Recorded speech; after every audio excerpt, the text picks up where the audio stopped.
What's up, guys? How you doing? I'm Alex, and this is going to be my Blu-ray update for the month of January.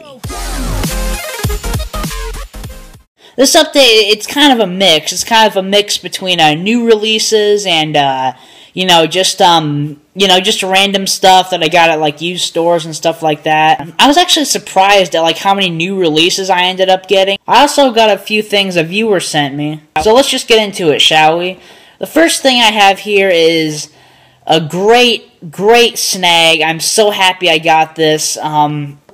It was basically in a flash sale on Amazon. It was for $49.99, but I ended up getting it for $40.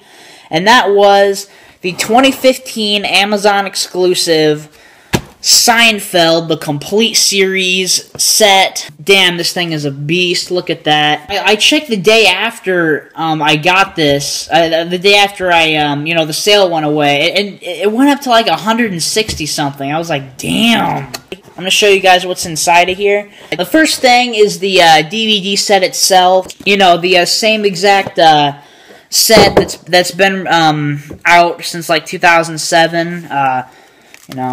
There it is. I really wish they would put Seinfeld out on Blu-ray. That would just be fantastic. The first thing that's in this Amazon exclusive thing is the puffy shirt. It actually comes with the puffy shirt from Seinfeld that Jerry had to wear on the Today Show in one of the episodes. And the next thing is playing cards. These things are cool. And the last thing it comes with is pretty cool, a napkin dispenser, Kleenex dispenser, whatever you want to call it, with salt and pepper shakers. That's really cool. You can like put this on your kitchen table. I think that's pretty badass. And so yeah, it's Seinfeld. I don't really have to say much about it. It's one of the best shows ever made, if not the best show ever made. It's probably the best sitcom ever made. Actually, in my opinion, it is, but it's not my personal favorite sitcom of all time. My favorite sitcom of all time is actually 2 1/2 Men. Except I know this is way better than 2 1/2 Men, but I've always liked it, 2 1/2 Men more. I really want to get that box set too, but it costs like $100. I'm waiting for that to go down in price. Alright, let's go into the new releases. First up, I got my favorite film of the whole year. I think I've talked about this way too much. I did a review for this movie. I talked about it a lot in my top 10 list. I did a Blu-ray trip for it and a Blu-ray unboxing. I talked about this movie enough, so I'm not going to talk too much about it. That is The Martian. Fantastic film. It's probably my favorite Ridley Scott movie in years, many years actually. I like this way more than Prometheus and a lot of the other mediocre crap that he's been doing nowadays. There's hardly anything I could think of that I didn't like about it or anything. The next movie is The Walk, directed by Robert Zemeckis, and I was really pumped for this movie because Robert Zemeckis, that dude, he's one of the best filmmakers working today. He directed like 5 of my all-time favorite movies, Back to the Future trilogy, Forrest Gump, Castaway, and so many other great films, and I was just really pumped for this. And to be honest, I was kind of slightly disappointed, but even though I didn't think it was a bad movie, I thought it was a great movie. But I don't know, it just didn't really live up to the hype for me. The whole last sequence, when he's on the wire, incredible, just outstanding CGI, green screen special effects, just really good. It all looks so real. Joseph Gordon-Levitt gave a great performance in this film. Overall, a really good movie. It didn't make my top 10 list, but okay, the next film, not everybody likes. This next film, it's actually kind of split down the middle. People either love it, hate it, or just think it's okay, or it's kind of all over the place with this one. But mainly it got decent reviews, and that is The Visit, directed by M. Night Shyamalan. I really enjoyed this movie, though. I really liked a lot of different things about it. I liked the found footage aspect to it. I really liked the characters. Like, the 2 kids were great, especially the little boy. I really liked him. He was awesome. I really want to see him in more movies. I think this film was kind of mismarketed because it was marketed as this really scary horror movie, but in reality it was a dark comedy, and I think that kind of threw people off, like, to where, like, they just didn't like this because, like, they're expecting it to be scary and it wasn't. The next movie is another film that I know not too many people like. I actually don't think hardly anybody liked this movie, and that is Paranormal Activity: The Ghost Dimension. I am a completist. I had to get this to complete the series, and I am a huge fan of the Paranormal Activity series. I've been like going to see the movies in theaters every Halloween for like the past like 4 years. And this movie I was really excited for, because over the whole series, like, they've just been raising more and more questions, like, as to what's going on, and like they have all said that, like, oh, this final movie's gonna answer all your questions, like everything you've always been wondering throughout the whole series. And it answers a lot of questions. It answers okay, basically, like, throughout the whole series, like, what is going on? They explain it. I really like that. But the thing that pisses me off is that they don't explain what happened to Katie. I think, like, adult possessed Katie. Like, I really think that, like, they should have incorporated that to, like, show what happened to her. This movie has a lot of flaws. This is actually quite possibly the worst film in the franchise, but I still personally liked it. I liked a lot of aspects about it. There's a lot of issues with this movie, like, even, like, small things. Like, for example, at the beginning of the movie when they show the flashback from Part 3, it's supposed to be, like, a crappy 1988 camera, and it's in full HD, and it's just in, like, complete crystal clear 1080p HD quality. It's like, no, that's supposed to be freaking, you know, 1988 VHS cameras. And also, at the beginning of the movie, they say it's in Santa Rosa, California. It was really in Moorpark, California. There's a lot of just small errors like that in this movie. I did like the camera that they used in this movie, about how, like, it could, like, pick up the demon, like, on camera. I did like that, except the thing that doesn't make sense is, like, where'd the camera come from? They said it's basically, like, from the 80s, but, like, how can this camera be from the 80s? The only explanation I could think of is that they got it from the future and brought it back, and, like, why would the witches and the people want them to see the demon anyway? Why would they want them to have this camera? Like, just little things like that just don't really make sense. I mean, like, there are tons of little things in the rest of the movies that, like, didn't make sense, but this one, there were, a little more things. I kind of was disappointed in the finale. Like, this doesn't really feel like the ending.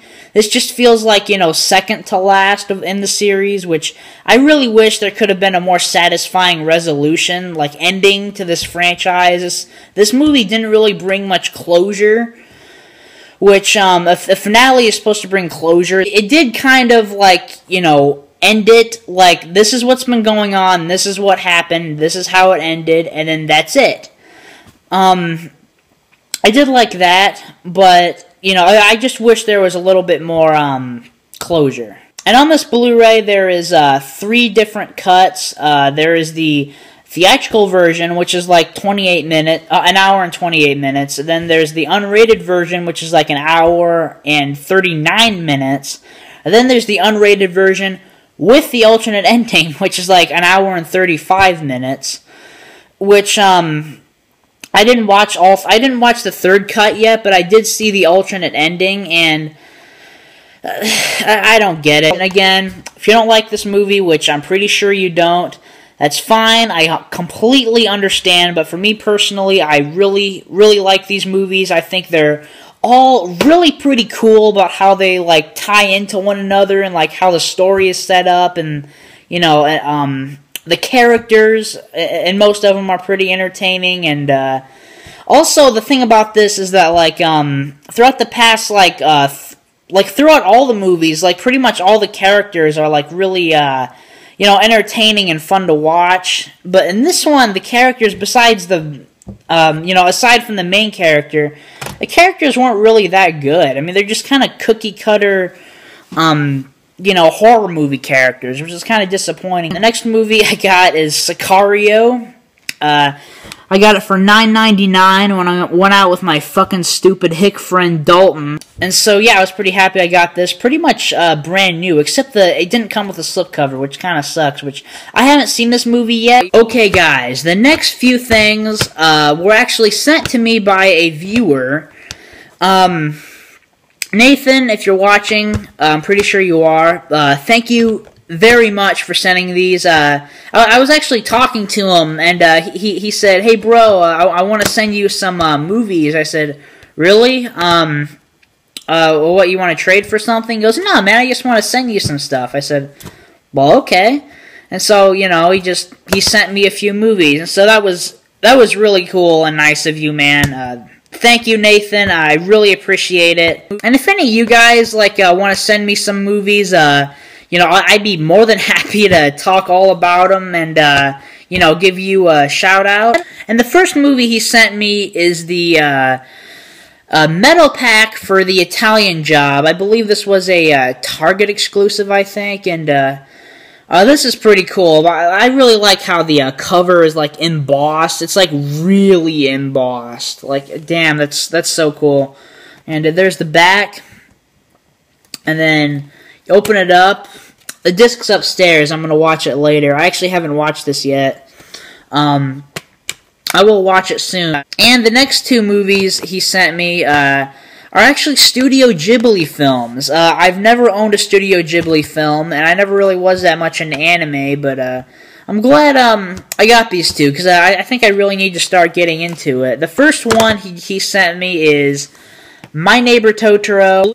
It's practically brand new, too. Came with the Blu-ray, DVD, and the Disney reward points. Damn, dude, you really hooked me up, man. This is cool.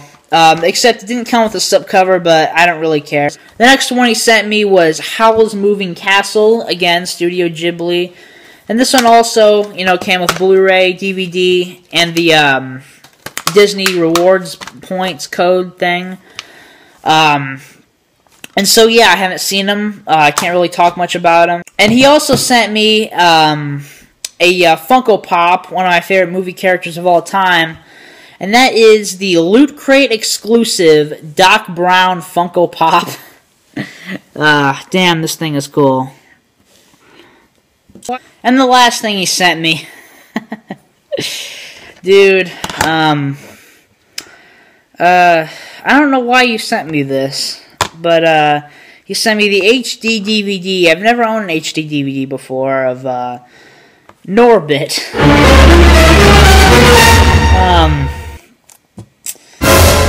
Yeah.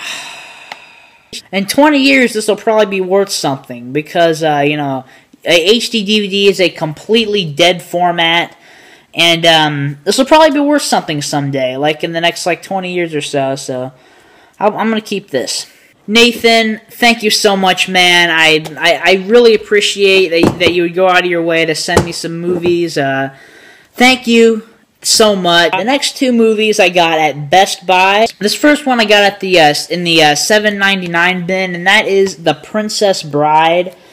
I never really was the biggest fan of this movie, even though I think it's a great film. And this is the newer Blu-ray that came out for it. I haven't watched it on Blu-ray yet, but I will watch it very soon. Dial M for Murder in 3D. Excuse me, this is an Alfred Hitchcock film. It was made in the 1950s, and this is a 3D movie. But, it's not like a 3D movie to where, stuff sticks out in your face. It's mainly just to establish depth.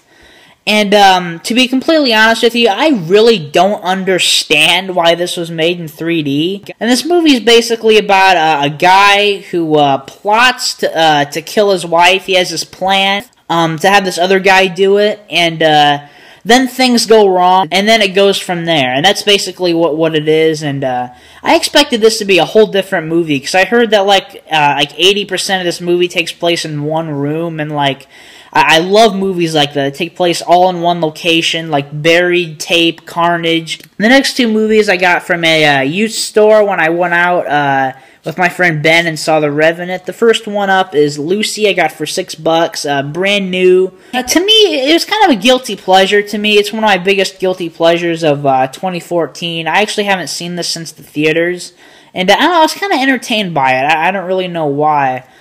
You know, Scarlett Johansson, very hot. The next one is Mad Max Beyond Thunderdome. I've seen the original Mad Max. I've seen Fury Road. And I've heard this is the worst one. Adaptation. Directed by Spike Jonze. Written by Charlie Kaufman. Which, if you don't know who Charlie Kaufman is, he is probably one of the best screenwriters working today. He is a genius in regards to screenwriting.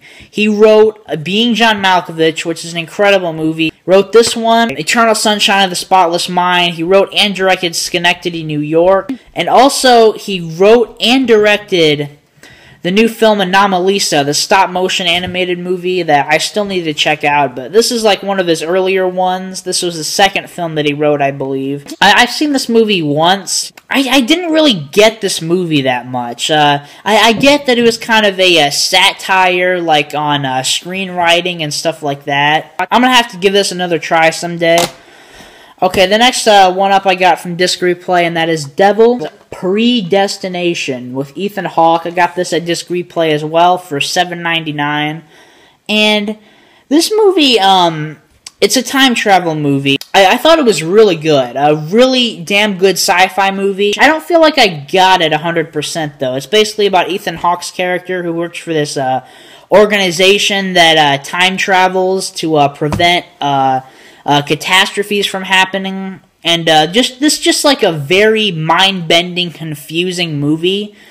But a really good one, and I'm definitely going to have to watch this again so I can really understand. And this film is, in my opinion, definitely a two-watcher. Alright, the next thing is another Disc Replay pickup I got for $7.99, and that is the Superman trilogy triple pack. Comes with Superman the movie, Superman 2, the Richard Donner cut, and Superman Returns. I have seen the original Superman years ago. I can't remember it very well. I've never seen Superman 2, and I vaguely remember watching Superman Returns. The next film I got is another Disc Replay pickup, and that is the 40-year-old version. It's been years since I've seen this movie. I can't really say much about it because I haven't seen it for so long. I'm definitely going to have to go back and rewatch it. And the last movie of the day is Ferris Bueller's Day Off. This is probably going to anger some of you, but I have not seen this all the way through. I have seen about, like, over half of the movie. Actually, on my Blu-ray hunting video I did when I picked this up, some fuckhead commented on that video and said, they're like, oh, unsubscribe! What fucking movie fan hasn't seen Ferris Bueller? He can fuck off.